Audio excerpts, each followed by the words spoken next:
And then that's when that ignorant ass woman comes out the church and asks them right away. This made me so mad. She's just like, "This your daughter? I know you're the daughter. Why you be in church with your mama?" Oh my God. I almost was like, yeah, I'm not finishing this movie. Oh no. Who does that? That made me so mad. People who are familiar or feel like they have a right to be familiar. And that's the other thing about like the Black church experience. Everybody in everybody's business. Just everybody stay in everybody's business. And just because they shared stuff with each other in prayer. I swear. Bullshit. You mean the gossip circle? Girl, pray for such and such husband leaving her for another man, girl. Let's just ask that God would come in and just give her peace since he sleeping with another man.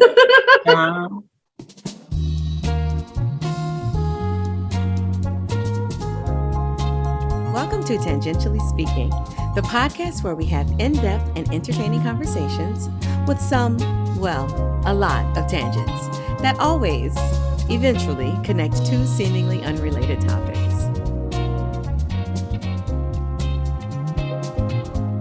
I am Nikki.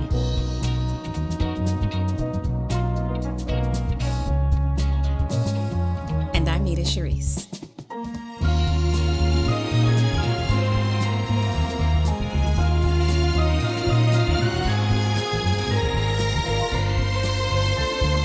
Written and directed by Channing Godfrey Peoples, Miss Juneteenth tells the story of an ex-beauty queen trying to steer her reluctant teen daughter in the same pageantry direction.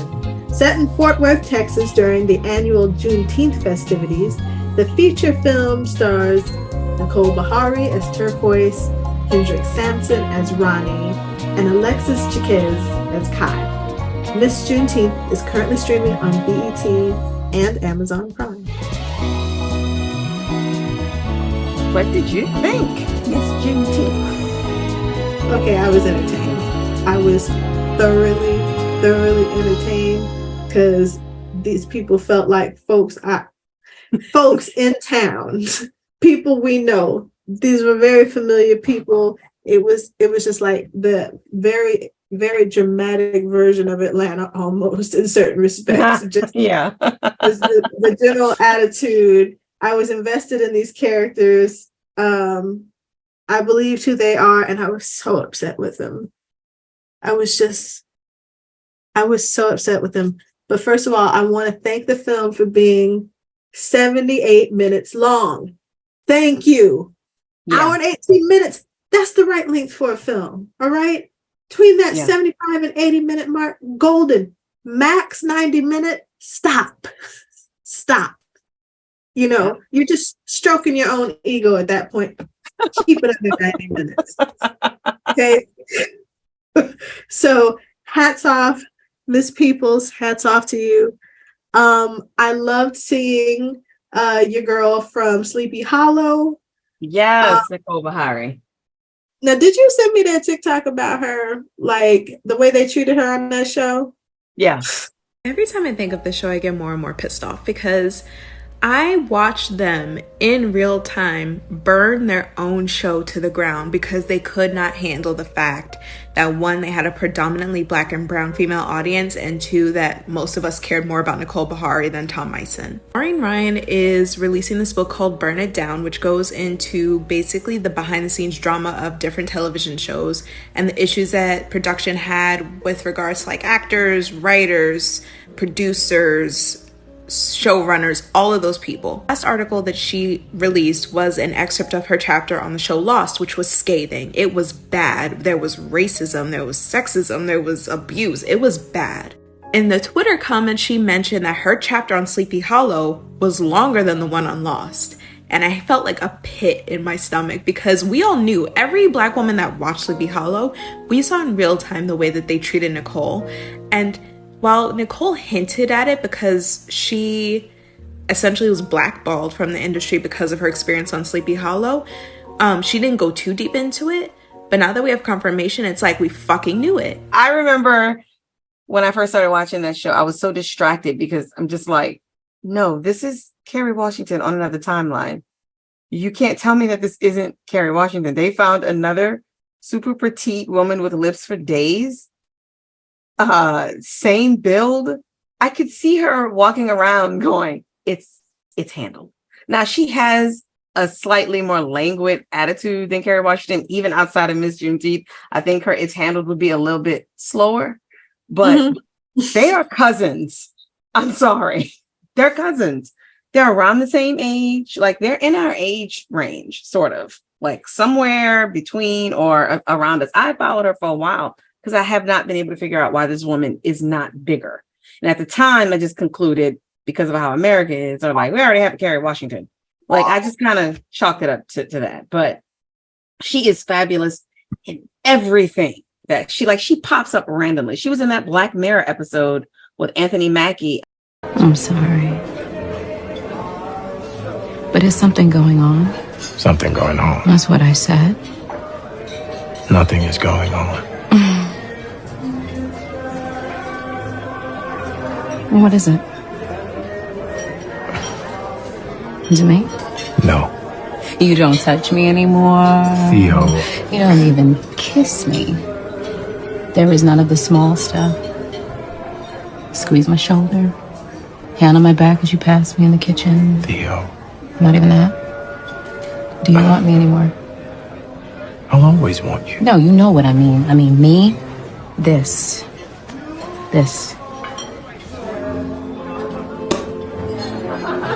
She's good in everything.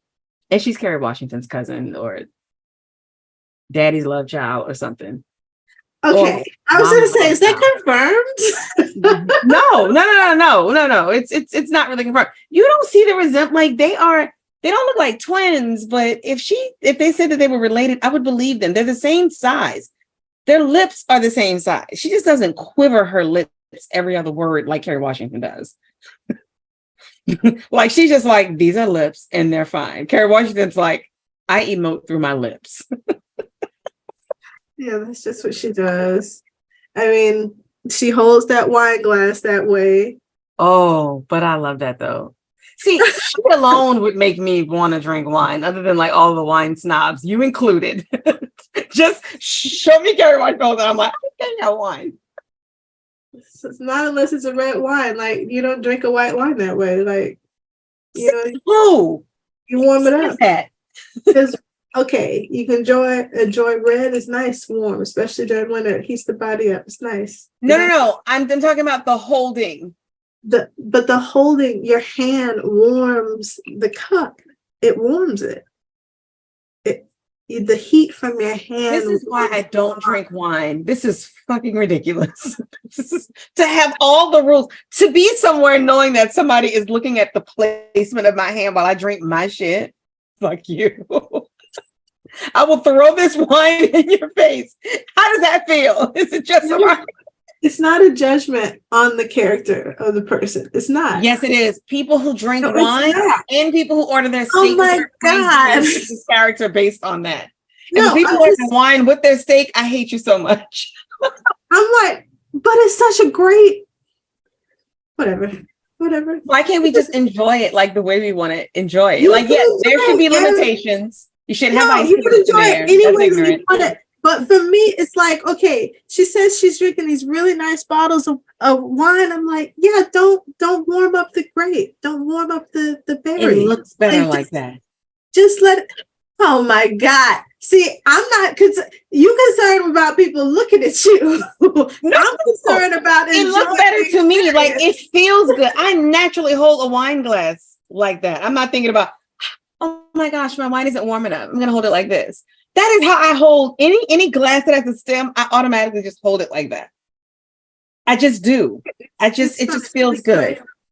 Okay, so then red wine is for you because it allows you to hold the glass, use the warmth of your hand to warm it. Depending on the type of red that you get, it can have a brilliant plum hue to it. And then y'all say things like oaky, and I went to a wine tasting and it took everything in me not to punch everybody there. Lance and I were there. Like we held it together. We just shared looks like all these people. Oh my God. Everybody seemed like they were playing a part. but they were serious. I'm tasting notes of WD-40 and fruit roll-up. Shut the fuck up. You are not. Yeah. Tasting anything that had a note of WD-40. I wouldn't drink it. Like, that's... I'm not sure where you were, but like Simply Orange and Barks Red Cream Soda. Yeah. Oh God. Yeah, I thought so too. I don't know. Of course, nobody was saying that. I am exaggerating. They were doing all like oaky shit and. Well, because I taste Mozart. Have you been on a wine tour before, or you've gone to like? No, and I would like to go to one. I'm just afraid that I'd just be mad the whole time. No, like it depends on where you go. Like the wine tasting that me, my mom, and my sister went to, it was up in Napa. It was fun. Like everybody was on the bus to have a good time. So like they were like, "Yep, it'll be just 5 minutes until we're all toasting." You know?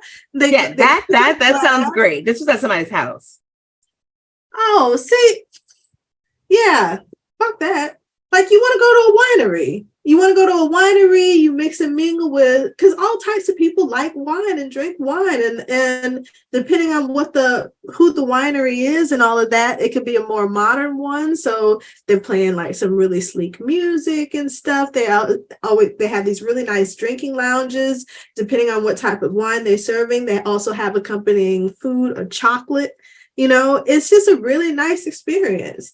You sit there, you get sauced up. We had a great time. Then we took pictures all over the place because it was beautiful. So yeah, you just access to wineries. The only winery in New Orleans is Black Excellence, and it's closed right now. Where I went, it was like Black Fraser. I shouldn't even say Black because it was different people there, and a lot of them were like they were serious. I'm not saying they were faking. I think a couple people were, but they were not pretending. They really knew what they were talking about, but I hated them. So I couldn't receive anything. I was just there like, girl, shut up. Somebody said so much, I want to be like, shut up. You're lying. I don't even care. Like, that doesn't go. What are you talking about? Okie. Typically, okay. Either it tastes good to you or it doesn't. Sometimes it's bitter, has an aftertaste, but either you like it or you don't. The point is to drink and be merry and shit. Like, don't ruin the experience. You're having like all of these different wines for a fraction of the price around people who also like to drink wine. Or supposed to be, yeah. Water. I need to cleanse my. And I'm just like, oh my God. I want to take that backwash and throw it in your face. Yeah, I was mad. Okay, so Juneteenth, Miss Juneteenth. Beharie and Kara watched it unrelated. I don't care. Okay, at the top of a film, I'm like, she just cleaning that bathroom without gloves on. I was mad. Like, I didn't notice that. That's the first thing. I'm like, where are your gloves? Like, yeah, it was really real. Everything looked real. It didn't look like they dirtied up that bathroom. It looked like they found a place that had been closed forever. Because I'm like, there's no reason why this should be a bathroom that is in regular use right now, looking like this. Like, why? And I was just praying that it wasn't her house. No, I can tell it was a bar restaurant. Her mom was problematic. Her mom, yes. Her mom reminded me of your girls of Mercedes' mom in P-Valley. Mercedes' mom in P-Valley. The woman who is the preacher and took her money that she was going to use to open up the shop. Like, it felt it was very like how P-Valley has the gritty, the raw, but P-Valley is so over the top. It almost seems like a Broadway version of Miss Juneteenth. Like, Miss Juneteenth is a little bit more like, I believe all of this. Not that I don't believe P-Valley, but it's so theatrical in some points where it's like, okay, this is a little bit fantastical. The grittiness and people not being rich is real, but it is like, you know, the ghetto. Keep shadow shake never cross my front door. I don't want not another night like murder night in my life. See, she ain't forgot Uncle Clifford rule number 45.22. Leave your baby daddy drama at home, especially if his ass white. Jupiter, I hope you ain't got no baby daddy drama we gonna have to deal with. I don't even know who he is, so we good. I did like the part, like once she picks up Kai and they park outside of whatever this place is where they're having the sign up. She's like making her face up, and Kai is like, you don't need all that makeup. Like Kai clocks like what's happening. Like you don't need to try to impress these people. And so you get the sense right away, like Kai does not care about this the way that you did. She just doesn't care. She does not want to do this. She does not care about being in that, you know, that debutante type thing. On the other hand, I see why her mother is pushing for it so much outside of just trying to relive her own thing. It is an opportunity if like, wait, this is the chance to get a full scholarship. Like, I understand why she's pushing for that. Like she ain't got no just money laying around. It was so beautiful. I loved the fact that there is a real Juneteenth pageant, that Opal Lee, the grandmother of Juneteenth, was mentioned. There'll be a link in the show notes. Mm-hmm. I just love the contrast between worlds. Like, this is the ticket out. This commentary on respectability politics. This is the way out of this scene. But then, you know, the bar owner, the restaurant owner, he's just like, you know what? People are here. They're having a good time. They're dancing to the craziest songs. You want me to lay up in it from the back? Girl, I like getting in and hitting it from the back. Do you want me to get it from the back? Girl, do you like it like that? Do you want me to lay up in it from the back? Girl, I like getting in and hitting it from the back. Those hole in the walls are undefeated and out of control. This was an old ass song. Anytime I hear a song with those types of rhythms, you know, those line dancing, yes, I'm just like, okay, this had to be a 65-year-old. Then I look up L.J. Eccles. He's young. Yes. There's a lot of young. It's like that boy's 20. We'll go down and eat you out like a barbecue rib. My God. Everybody just like, no. It's like, how old are you? 16. I downloaded the soundtrack. Tucker is a preeminent hole in the wall musician. All of the songs sound the same. Sweet as a melody blowing through the breeze, and this king of the jungle gonna give you what you need. And this I guarantee. Just name the spot and I'm on perfect. Yes, and that's what they were doing in the with restaurant. those shoulder out shirts that look like they've been shredded. Yes. Yeah, it's like the family barbecue or whatever. You just came from like some event which you're all required to have a t-shirt, and people argued over the t-shirt every single time, but they came out nice. They came out fine. Nobody remembers what they were dying on the hill for. Yes. Nobody. Yeah.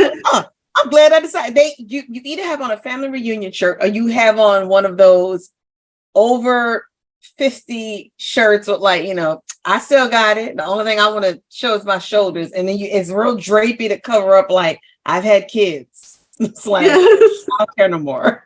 You got the earrings, you know, and skinny jeans or whatever. You don't care if they're saying that they're going out of style. You like that it holds everything in. They pulled up to your neck. You feel and look good in them. Yes, you're just like, yeah. And you could tell all the people who, you can see what personalities they had. Like, oh, she used to go out a lot, or she was hot. Like, still is, but like, she's older. And the men is usually not doing much, and the women, like, you know, doing, you know. But the line dancing was just, it was just so familiar. I'm like, there's 5 places 3 minutes from here like that right now.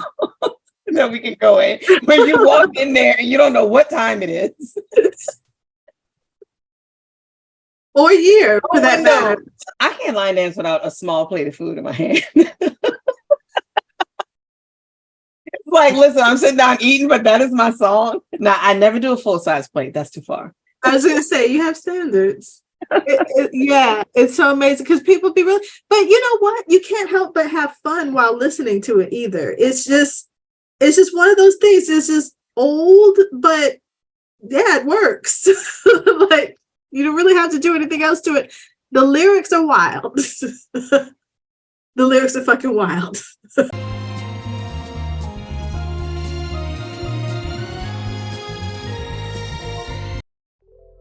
Black excellence. When you're compelled to prove yourself over and over again. Yep, that's me. Black excellence. Sure, you pulled a solid 3.9 this semester, but next semester, you're looking for 4.0. I try. Black excellence. You started high school at 12. Yeah. Finished college at 19. And at 21, you're on your way to a master's degree. Look at you, girl. Go on, girl. You're poised and ready to join other strong Black women in taking over the world and training less qualified white people to be your boss. Wait, what? Black excellence is handcrafted in our vineyards in New Orleans. What are vineyards doing in New Orleans? Overachieving. And that's why Black excellence wine is made especially for us. Because we stay showing out here. We got to, or else. I have a nice tall glass of Black excellence. You about to need it. I thought Black excellence was... Black excellence is wine. Black excellence. Girl, it's just wine. Turquoise worked for both the barbecue man and the mortician. Yeah, she hustling. How he was looking at her, he looked like he was just like, girl, I spread you on a sandwich with some romaine and eat you.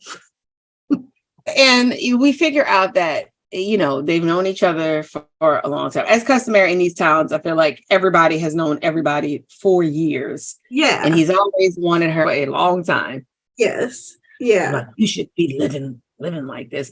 And it was kind of disheartening to see, like, gosh, she is working hard. That's not the first hardworking person I've ever seen, but that's a lot to have on your mind. And then you're adding the, like, you know, your Juneteenth thing didn't happen the way you wanted. So you're pinning all of this stuff on your daughter, which isn't fair to her. No, it's not. It just isn't fair. And I don't think she realized right away how important the dance thing was, because she wasn't focusing on that. She just knew this isn't the type of thing that would look good for Miss Juneteenth. And if her daughter were as serious about Miss Juneteenth as she was, then okay. But she obviously did not care. Yeah, I wrote, she's going to ignore the look on her daughter's face or her interest in dance. It's not like she was just like, so Mom, I'm trying to hoe. It was like, it wasn't like, Mom, I'm trying to hoe. Like, get off my back. Yeah, like, I'm trying to get out here and get this money. I'm trying to flat back my way out of here. No, she wasn't talking that shit. She was talking about dancing, you know? And like, I guess it would, because that's why, you know, we can't do that. We just can't impress our sins upon our children. They're different. They have a different perspective. They have a different look. And yeah, so what? She had to strip for a minute. Okay. That nigga wasn't no count. He wasn't. But that's what she's associating that with. It's not the right kind of thing for Juneteenth. But what made me mad is how we all know what Juneteenth is about. It's blackest thing ever. But then you're going to have this pageant where the things that you're emulating and the qualities that you deem important are European in some respects. That's what drives me. Like, y'all are forgetting. Like, I get where it's coming from. I think it originally comes from a good place. Like, we want better. We want this. But then when you go back, it's like, what you see as better is what they do. I don't blame you. I don't begrudge our ancestors for like, eeny, meeny, miny, mo, this side is better.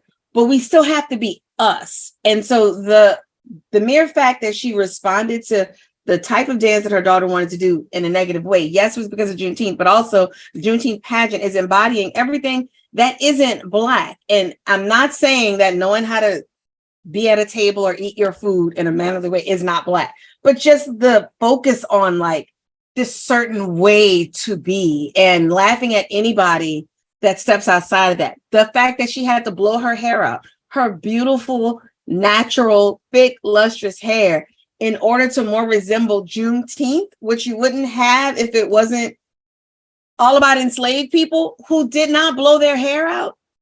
That's what I said. Free yourselves. You're free.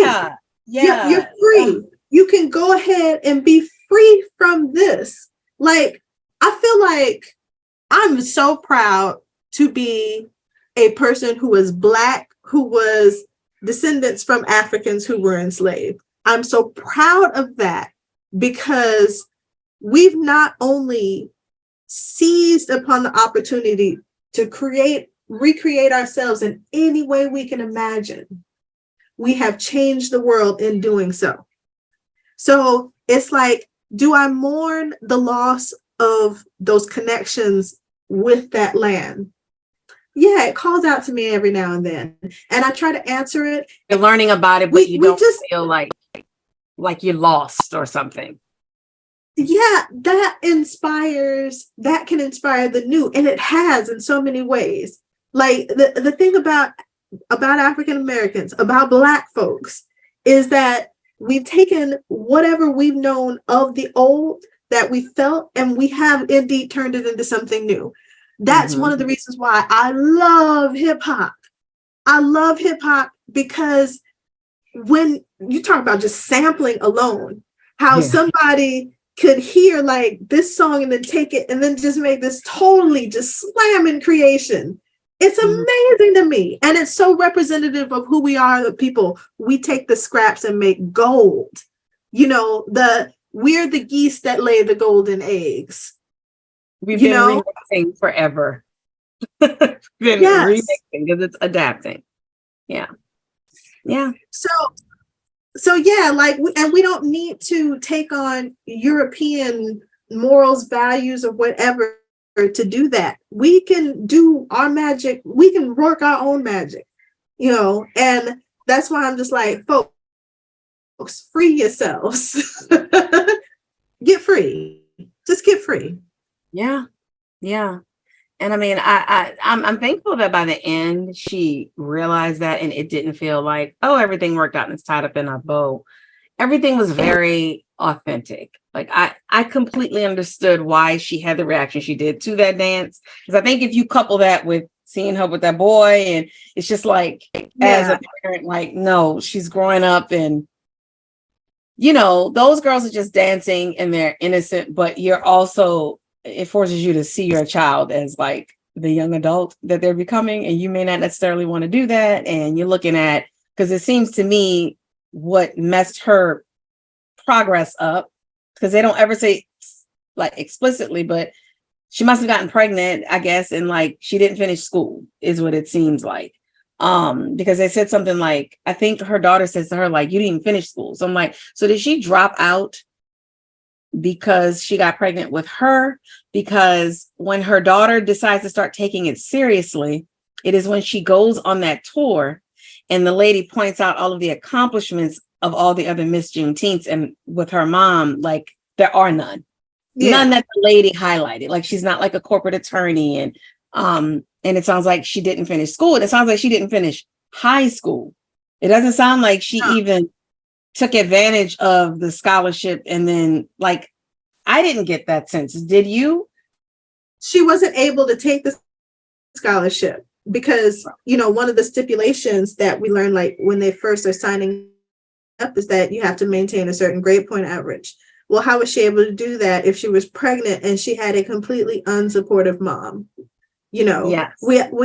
I see, like, I understand why the mom is so heavily in the church. She needs redemption from her sins, but then she keeps on going back and doing the same thing, and then praying over her hardworking daughter. That, like, yeah, she made a mistake, but that child on her for having dreams. Like, people in this movie, I know her mom makes a comment and Ronnie makes a comment too. His doesn't sound as much like he's insulting her, but it's a thing where when people say, you always had big, big dreams, there's a way that you can say that seems like you're going to say, and that's your problem. Like her mom said it, and it's like, she translated it as if, because you have your dreams, like you think that you're worth something, or you think that you're ever going to get out of here. And that tracks with her mom. The way Ronnie says it is kind of sounds wistful. He kind of reminds me of a person that like, maybe they don't have those grand dreams. And so sometimes when you have grand dreams, it can make the other person, I don't know, feel a way about their own, or like lack of their own, or think that you want too much. Like, that's kind of what I got from him. At the same time, he sounded wistful, like, and he couldn't help her with it, or he knows that maybe he's a part of torpedoing those dreams. But the way he said it, he's like, you always had big, big dreams. And it was neutral. The way her mom said it was like, you and your dreams. And then the guy that owned the barbecue, what he was telling her was right, but there was an element of like, you always want bigger things. And I always have a problem with that, because there's nothing wrong with wanting the bigger things. He was right about what he was telling her about his particular place, and how it is how it is. But then I'm like, but there still ain't nothing wrong with fixing a dance floor and the bathroom stall. Just because people ain't looking for the Taj Mahal don't mean that the dance floor needs to collapse or roll up on them, or that it's okay for the toilet to be clogged, or whatever the hell is wrong with that bathroom stall. That's what pisses me off, when people just like want to be struggling. I hate that. Her husband, because they were married, and I guess they were much like the situation in what's that show, Reasonable Doubt. Yes. Separated on again, off again. He didn't seem to be contributing, or he was like inconsistent in contributing. But I also remember that he's also 30 years old. They seem like they're about 29, 30 years old. Yeah, because her daughter just turned 15. Yes. And they kept saying 14, 15 years ago when you were Miss Juneteenth. So it's like they're young. Yeah. They're young. And so he has dreams he's pursuing as well. I get that he's gambling to buy the mechanic shop. He did that. But also, why is the mother of your child struggling? What? Like, why? Like, and I'm thinking that if they were honest with each other and communicated with each other, they might be able to work together more effectively, to acquire these things, because they're both business minded, actually. They are. And why not tell her? That's what made me mad. Like, you're gonna come and lay up in the house, and you said, I'm gonna have it, you will have it. You got her looking crazy by that white woman who didn't think she had the money anyway. That drove me crazy. It's like, she did have the money. This is so frustrating. She did have the money. And then you just leave her waiting. You can just call her and say, it's still messed up, I get your dream. But you didn't say anything to her. Yeah. You knew that she was waiting, and then had the nerve to be like, I'm gonna have it. Like, why are you questioning me? This is why. And another thing I'm glad that this movie didn't do, I'm glad it didn't do the thing where the child has no idea about her dad. And it's just like, Daddy is so great. I mean, that was a little bit of that, but it was realistic. Like when she took off the mom's necklace and had the daddy's necklace on, because like the one who doesn't do it as much, it's always a special occasion when they do something that you always do. So they had it a little bit where you could tell it kind of hurt Turquoise's feelings, that like, oh, so you have his necklace on, not mine. But then I was like, they each bought her something. So that's cool. But I'm glad that the daughter was there to see. Daddy said he was going to be here, and then he wasn't. And okay, you getting on my nerves lately with this pageant, but you holding a lot. Like you could see her like, oh my God, like she always keeps up a positive thing in front of her daughter, but whatever scene it was where she can't anymore. I think it's like when he doesn't show up and she's just in the car and she just drops back and she kind of starts to cry. So that, and the scene where she realizes that her mom like realizes, I think, why Miss Juneteenth is so important to her mom. Because after that is when she starts to make an effort to memorize the poem. Things like that, which I was like, girl, you didn't let her choose like what she wanted to. Like, you are literally trying to relive this. Like, let her choose the part. Like, if you're not gonna let her dance, let her choose what she's gonna recite at least. Dang. Yeah. But it's an unfinished thing. Like, it's just like you said, she wasn't free. But I understood all of it. I was mad at her for not using the money for the lights, but I understood it. When you come home and your child is sitting in the closet on her birthday. Yes. You need to pay for the lights. Yes. Yeah. And when she said, like, did you pay for the bill? There's no way my 15-year-old is going to ask me about what bills I am or am not paying. There's just no way.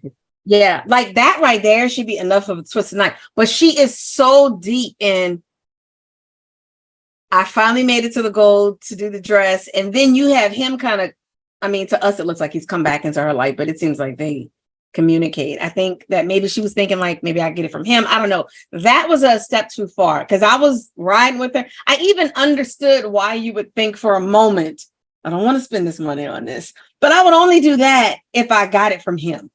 Like, you pay for these lights that I've been paying for and such. But my child being like, did you pay the bill? And it just sounds like, it makes you sound like a deadbeat, even though we know that you aren't. That would be enough for me. Like, and it's her birthday and the cake has melted, but I still felt for her because that cake really only melted because the truck broke down. Because whatever he did, it didn't hold. And the truck broke down. That's what I'm like.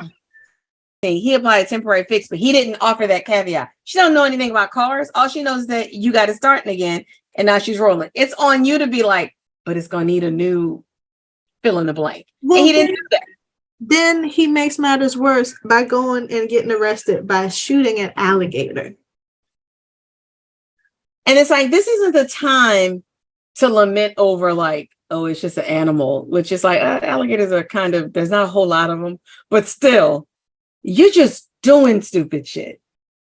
And I just felt it's like, I feel the humidity that is there. Like,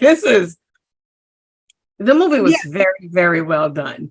That's what I said. These people drove me. They drove me. And it made me question, can you work off restitution by working on fields? Yeah, for some states.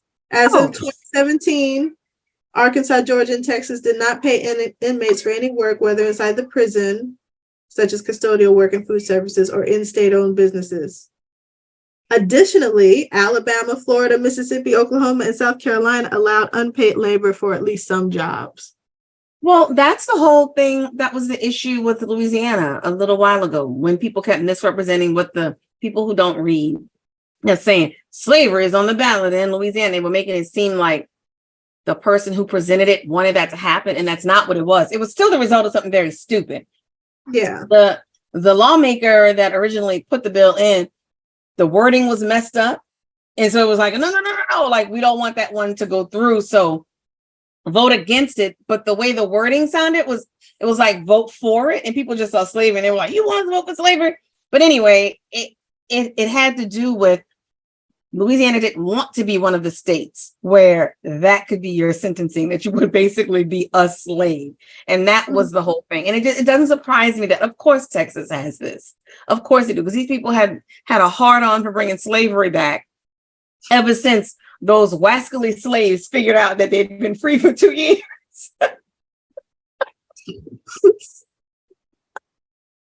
Like the end of Scooby-Doo, like, I would have gotten away with it too if it wasn't for these meddling kids. Like, they've been wanting slavery back forever.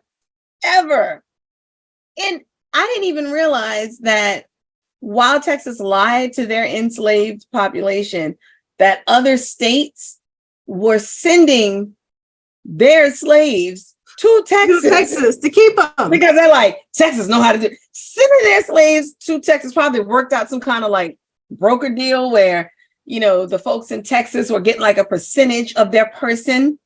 It's like, Texas got it going on. They lying to their slaves. Let's send them over here. I'm like, man, this country. It's the same as like sending money overseas and putting them in foreign banks to save on taxes. It's the same thing. Amen. That is the same thing. Taxes. Texas. Texas and taxes. That's funny. Texas became a tax shelter. That is crazy. It all comes back to that for this country. It is all about money. So I don't want to hear people saying, how can he write that all men were created equal and then still have money, honey? It's always money. Money can make you look logic in the face and just be like, nah, it's because of money. That's how you could convince everybody that Black people weren't even fully human, yet you still fucking them. And then even sometimes took your own children and sent them off to be educated. It's because of money. I'm tired of people like seeing like, but how could they? Money, so much money. This guy posted this reel. The five guy or a perkhead drug dealer with money. Perkhead. A perkhead drug dealer with money. Perk drug dealer with money. I'm with the perkhead with the money. A drug dealer. I like drug dealers. How bad is the perk addiction? That was the thing. It was the money. Hey, must be the money. Yeah. The shit is, again, the shit is made up. Just like I wrote on the note, I know we discussed this, but this etiquette scene had me livid. A person's highest heights involves knowing what silverware is which. Because that's a very reductive way to put that. However, I have heard like if you're watching, maybe not a TED Talk, but someone that, came from the lowest depths of poverty and like now they are Secretary of State or something like that, or like an Obama or just somebody that's, what is it, like talented 10th or whatever, or like somebody that managed to have an outcome in their life that you would not have predicted. Like they didn't have all the best stuff. And a lot of what they say, and there is truth to this, and it makes me angry that there's truth to it. But like what helped them was having somebody to kind of be there to show them how to be in those rooms, to get the attention, to get the eyes on you, to get the job or the internship that led you to, like, now you're in this position where, and I'm not talking about somebody who forgets who they are, but somebody who keeps that in mind and then uses their position to really make change. You will hear them say, they just don't put it like that. It's like, man, that is the most productive way to put that, which serves what this movie is trying to say. But people will say like, well, when you know how to speak and how to be, and you know, like which one is the salad fork, it helps you in those rooms because that is what the metric is. And so that person noticed me, I got to study under this brilliant person. And now I've started this organization that's helping kids not to have to go through what I did. And it turns out good, but there's truth to it that you had to know how to wear the tux and talk in this certain way. And I'm not saying that it's right. And maybe it's changing some, but I know when we were coming up and it was college,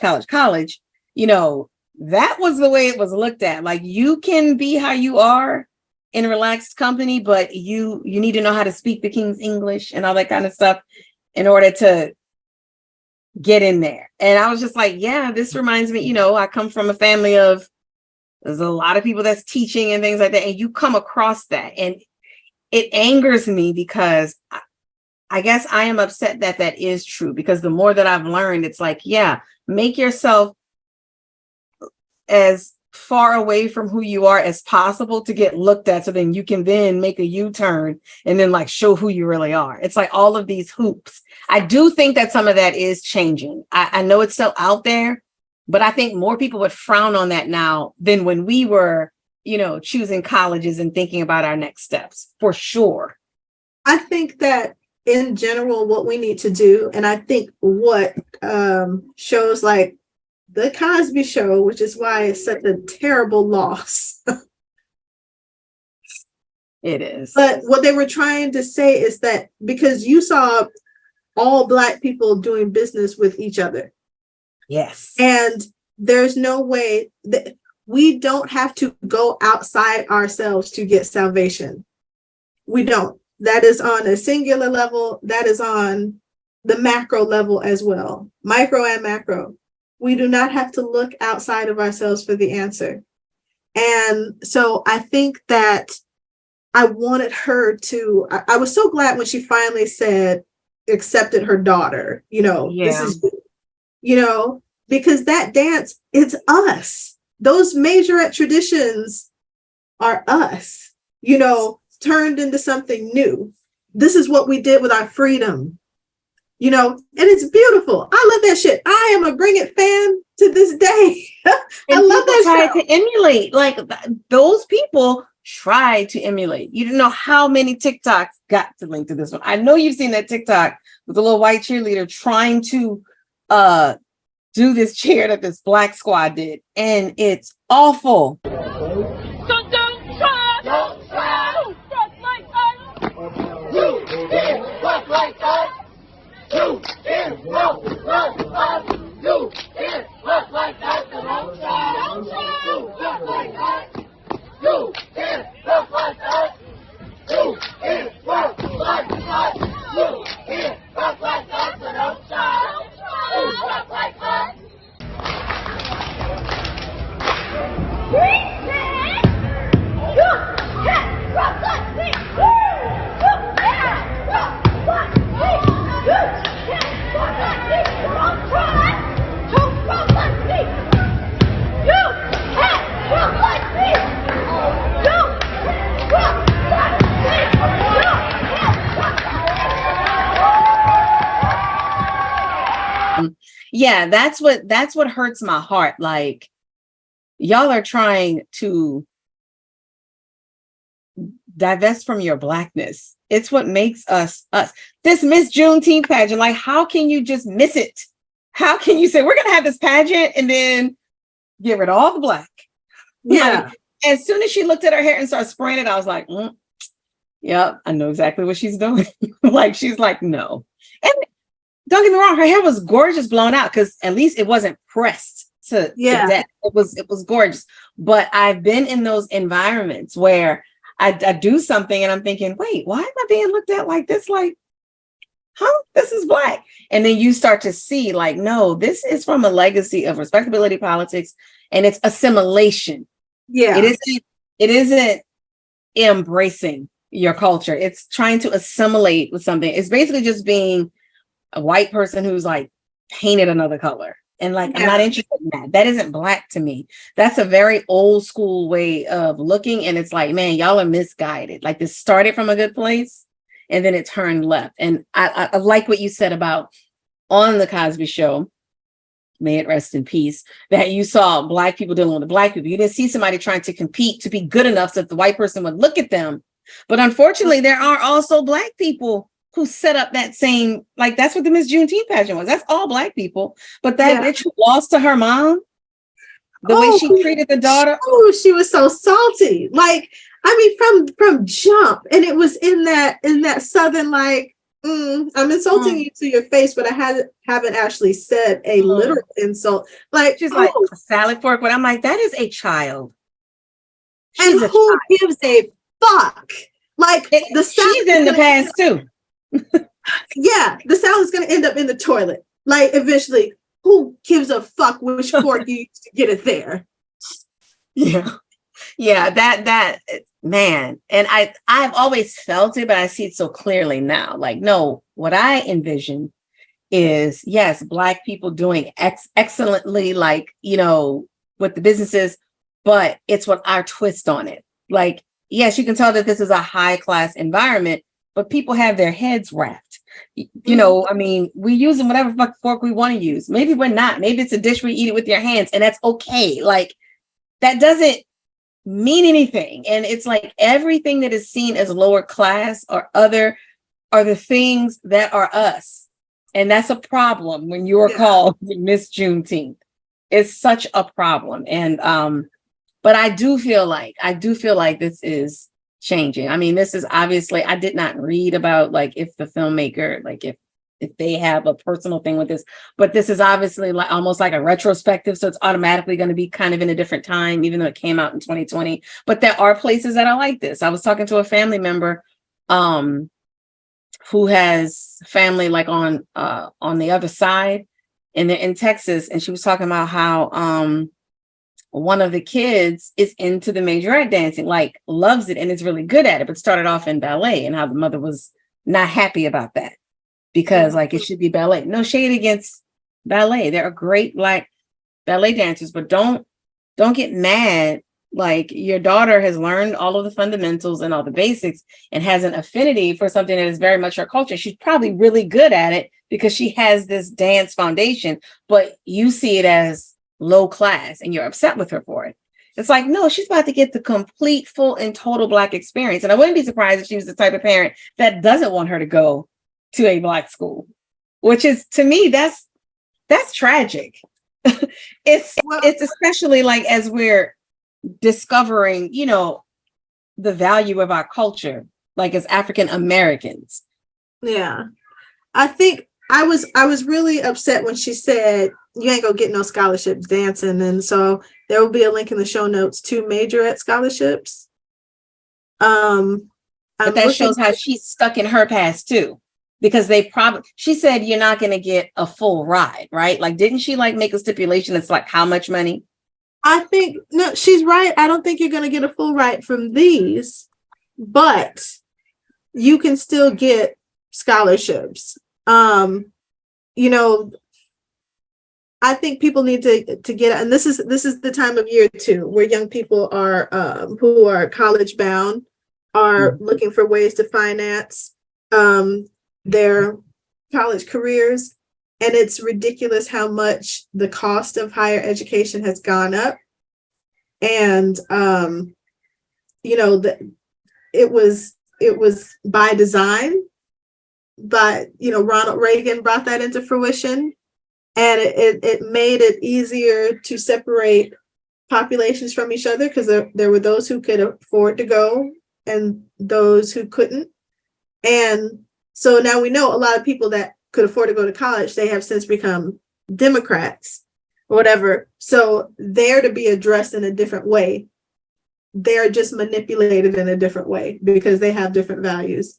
Whereas the poor people, you know, those are blue collar, you know, Americans. I can identify with them because they're going to ask less questions. They're going to go to church. They're going to watch the Duggar Family when they come home from work every day, and they're going to go to church, and they're going to tune into Fox News, and they're going to be easy to lead. Even if I've been twice indicted for treason, these people are still going to donate money to me. Yeah. And anyone who says they believe like I do, even though everything they say is counter to that. Yeah. But we got to pay, like to be above that, we got to pay to not be duped. But meanwhile, we're being duped in a different way. The homeless rate in California is ridiculous. It's ridiculous. The people been complaining about the rent being too high in New York for ages. These are Democratic run states. What's the problem, y'all? You know, American dream for Black folks. Did the bar owner say that? I think the bar owner said that. Ain't no American dream for Black folks. Like I was with him, and then it's like, he's old, so he has that. Like he was right about, you know, he owns his stuff. Like you can't take that away from him. But Don D.C. Curry has a great classic Comic View bit. Enough money now to eat wherever I want. I can go to fancy restaurants and eat a bunch of stuff I can't even pronounce. Got to point to it on the menu to keep from embarrassing myself. I can go to fancy restaurants where the waitresses walk up to the table and respect you. Ask, what would you like, sir? But that ain't where I choose to go. I go to the little old broke down, struggling, family-owned soul food restaurant where they treat you. That's where I go. Where they treat you like you ain't worth a damn. Like they really don't even want you in the damn place. Where the waitress just walk up to the table and stand there and look at you. She don't say nothing. You got about 30 seconds to order something, but she just walk off. You must not want a damn thing. You know what you brought yourself into. That's where I choose to go. people ain't coming here for no fancy, but I like a nice laid dance floor. You know, I don't think that's asking for too much, since that's 95% of what is happening in this place is the line dancing. That's all these people do is line dance, and they're not all size twos. So put some money into that, bruh. I am tired of like authentic meaning beat up. That's what pisses me off. But if you have just a little bit of that sensibility, you uppity. I cannot stand that. Like, what does that say about how you see us? Like, because I'm Black and I'm just here to have a good time, and I have a literal blue collar on with my name stitched, that I don't deserve a working toilet? Like, all the toilets can't work at the same time? You know, because we're not rich? Jesus. It kind of reminded me of the way that Roscoe's Chicken and Waffles is decorated. Because you go in there and it's very much like somebody's aunt's house. It's not your aunt, it's your friend's aunt's house. Right. Yeah. And then she, like, her waffles and chicken is hella good. You sit down and eat it and enjoy it and laugh. I love Roscoe's, but I wouldn't put Roscoe's in that category of like shit is broke just cause. Like, yeah, no, Roscoe's is not. It's not broke up. It's like the bathrooms are operable. Man, the way that they updated that spot in Long Beach, because that's, come to think of it, Roscoe's had a night where we went where they had the old folks dancing music. They were in there. Really? Where we went? We went and ate there, but now, yeah, we went and ate. Well, no, the one that we went to, that's the one in the middle of LA. That's like the first one, the main one. Is that the one that's not far from the airport? Yeah, it's pretty close to the airport. The one in Long Beach, they have like a little club now. So there's dancing at certain times, and it's the music in this movie. It's the whole wall music. Yes, because that's how the restaurant looks. Yeah, but it's broke down. So there's a way to do it. You know? Yeah, you know, the pictures are hung like they're hung in your friend's aunt's mom's house on the wall. You wouldn't do that, but it's fine for her, and it's good. This is how it was done when she was paying attention to decorating. She liked it and she stayed. Yeah, it's like it's up there. You can see it, right? So. I mean, it's up there, right? It's that same sensibility she brings to her food, which is why you're like, you know what, it's all good, because this is this. So anyway, once Turquoise owned her reality and started to recognize, you know, that her daughter was a separate entity from her, and the path that she was going down was obviously flawed, because there's just these roadblocks every single step of the way. Like every single step of the way. Nothing is easy. Until she makes up her mind to just be like, you know what, this is my life, so let me make the most out of it. Just like that child Kai was all hugged up with told her about making the poem her own. Yeah. No, it's just like, this is your reality. You're going to have to do this. So make it your own. And so I was glad when she invested in the barbecue place. Yeah. And, you know, I have hope for her, you know. I think she's going to be fine now, because she said at the beginning, like, you know, I always wanted something that was just mine. And now she's about to get it. And she cares about that place. It doesn't feel like settling or a cop out, because she works there, but she really cares about the success, and not because it'll affect her, but like she should be running something. And that's what the woman tells her at the beginning, when she's like, oh yeah, let me have all this because of blah blah blah. And she's like, girl, you run this place without him. And you can tell it's like this is her place. A quick note about her: when they introduced her character and she said Miss Juneteenth scrubbing toilets, I just knew she was going to be like an antagonist. Like, the way they introduced that, from how she looks, like if we're going to be stereotypical, somebody who looks like that, and then somebody who looks like turquoise, it seems like she's going to be like, you bag of bones, just such and such. Like, just like when you have those women that they're not trying to help you, they're not trying to be a mentor, like they're just jealous. Yeah. You know, and like, but when she said that, I was like, oh God, here we go. Like down to skin color and everything. I just thought that they were going to do that usual path, like little light skinned thing. You thought you was better. Now you right here beside me. I was waiting for it. I was waiting for it.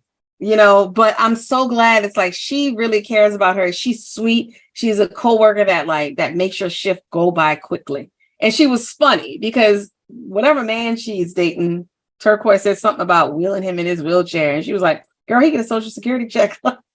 I'm just fine with it. And they even showed them like out where I think the man, like she was in red and he was in red and they're sitting down and she's like, sitting by him. And I think he was in his little chair, but he was dressed up all nice. I said, you know what? I'm not mad at you. Yeah.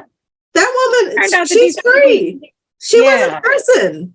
No. Like she was doing that thing. She wasn't stressing today. No. I'm so sure to feel the vibe. I ain't stressing today. Yo, I ain't stressing today. Bounce. You negative, well, I ain't got time. I ain't stressing today. Yo, I ain't stressing today. Bounce. I think that Turquoise realized if I don't stop this, I'm going to go the same path of my mom towards me, you know, and she doesn't have to worry about her daughter because her daughter has her. She's not going to allow it. Like, let's say that she does end up getting pregnant. Turquoise is the kind of mom that would be like, you go study, I have your baby. Like, she's going to be supportive. And I think sometimes, you know, this just really struck me.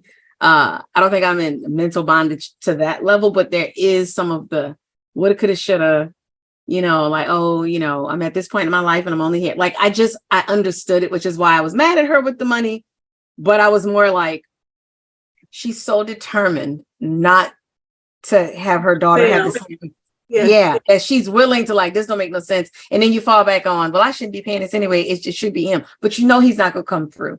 So you need to go ahead on and just do it. But I understood it. I was still mad at her, especially when it's like, it's on her birthday. Yeah. You know, the cake is already messed up. So at least allow her to be able to charge her phone because she's not putting it down. Like, she's not going to she's just not, you know, and I was just so glad because I'm like, their relationship has been saved. And I also appreciated her daughter realizing what her mom wanted and then trying to do it for her mom. I would not recommend that for everything because it's her life, but it shows that she cares about her mom, that they didn't write her like a typical teenager that has no sense of anybody else's feelings. And it's just like, I don't care. I'm going to be spoiled. I thought that was really sweet. Like, she really loves her mom and she knows who is making it happen. You know, she is under no delusions with her dad, even though you can see that she loves her dad too. You know, like, they allowed him to hang himself. Like, they didn't just demonize the man. He was doing what he was doing. You know, like, bro, you messing up. You were messing up. He was trying, but he was also messing up. Yeah, because he's not used to putting the little girl first, no matter what. Because to be like, I'm going to have the money and then say, oh, I couldn't pass it up, but you couldn't tell me that you couldn't pass it up. We were waiting for you. That's what I didn't understand. Why didn't you just tell her that? I don't get it. How did you feel? This is the last thing about her going out on the date with the guy. I think she needed it. You know, she needed somebody to treat her like a woman because sometimes you just need that recharge. Like, God, I feel it. Yeah. You know, just the opportunity to, like, did she wear something other than shorts when she went out? I don't remember. I think she may have put on a little dress because she had those little denim shorts on all the time. Let me see. But I guess what I mean is I had forgotten that, she's technically still married. And so, like, when he pulled up and he was all mad at her, I was like, you know what? I forgot that she was still married. And so that's what was keeping her from, but I'm like, he don't even live with you. He's not contributing to your household. He don't live with you. Y'all together or not? Like, or are you just saying that you're married because you gave her a ring? Like, are you literally married? Because, you know, it'd be that situation where it's like, well, I gave you a ring, so we married, even though ain't nothing official. Well, it was the 2 rings, though. Maybe they went and did the, like, it wasn't just like a, you know, like a promise ring. It was the, not to say that you can't do the 2 rings and still be sued, but I could have sworn, because they kept showing it, there were two pieces to it. Like, I could see them just going on down in the courthouse. Okay. So they were married. Oh yeah, that wasn't right. Because of like how he was like, you a married woman. Like because at the beginning of the movie, he was like, you gonna always belong to me and I'm always belong to you. The way he was acting, I was like, oh, she is married. I was just thinking this is a long time deadbeat. Leave her alone. But then when he said that, I was like, oh, she's married. I forgot that. I was just like you could at least be definitive and be like, it's over. I'm going out on a date. But I understood like why she needed it. I wasn't mad at her for doing it. Because even her daughter was like, go. Yeah, she needed it. Like she just needed to be made to feel like a woman. I'm not sure why. I think that's the only reason why she was still having sex with her husband, because that's all that he was good for. Oh, she changed her clothes. I can't see the whole thing, but the top is red. Like I'm thinking she might have on a dress. They haven't panned out yet, but he's got on red. Yep. Oh, she has a cute red dress on with her boots. Yeah. It's sometimes adorable. You just need to have a reason. Like he said, he took the daughter down to that damn gambling house where fools is likely to cut up over money at any given time. Or hit on your daughter. Yeah. There are some people where it's like, I don't want you to ever lay eyes on your child. Like, you don't know, those people, they're there gambling, and who knows what other things they have going. Your impressionable daughter, who might think somebody loves her, who might, like, it's like you can't control every aspect of your child's life, but there are some things you cannot put them in an environment too, you know? Yeah. Like, let her come up on that like in college or something. Like, not that she's more prepared, but it's still like you're being very irresponsible. Like, I think sometimes people take that thing of like, well, I can't control everything. Yeah, but you don't have to like invite stuff. But yeah, the biggest triumph for me was just her realizing I can't continue like this. But I think a big part of that was maybe the fact, because when she said, tell me about the dance school, that was after she got the deed, right? Yeah. To the barbecue shop. So that's probably like, I had something of my own. Like something was kind of checked off for her and allowed her to breathe, because she knew she was wrong previously. She just was so fixated on a Miss Juneteenth. But Miss Juneteenth was no longer an option, you know, because she was horrified when she saw her daughter at first. Like, it was just kind of like, or not horrified, but just kind of like, you didn't mess it up. But then she came around. Yeah. And she realized that it's just like, this is your child. She's up there performing. Like, that stuff is scary. Yeah. She's doing something new and innovative. Like the way that her face lit up every time she was watching majorettes, and like how she was practicing in her room. You know, like, I'm just like, kids will show you, they'll show you the way that they want to go. Help them get there, you know? Which should also show you that she'd probably be good at it.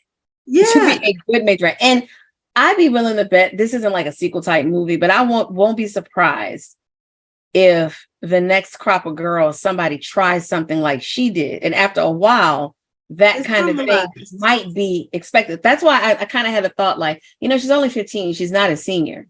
If she wanted to, she's got a couple more tries at it, like to actually kind of change it. And because I want her to have a full scholarship, like so that your mom doesn't have to, oh my God, all you got to do is keep up your grades. That opens so many doors. And then go to a school where, you know, where that band culture is there, and she'll have a great time. Yeah, she was excited about going to school. She wasn't the best student, but you know, if that's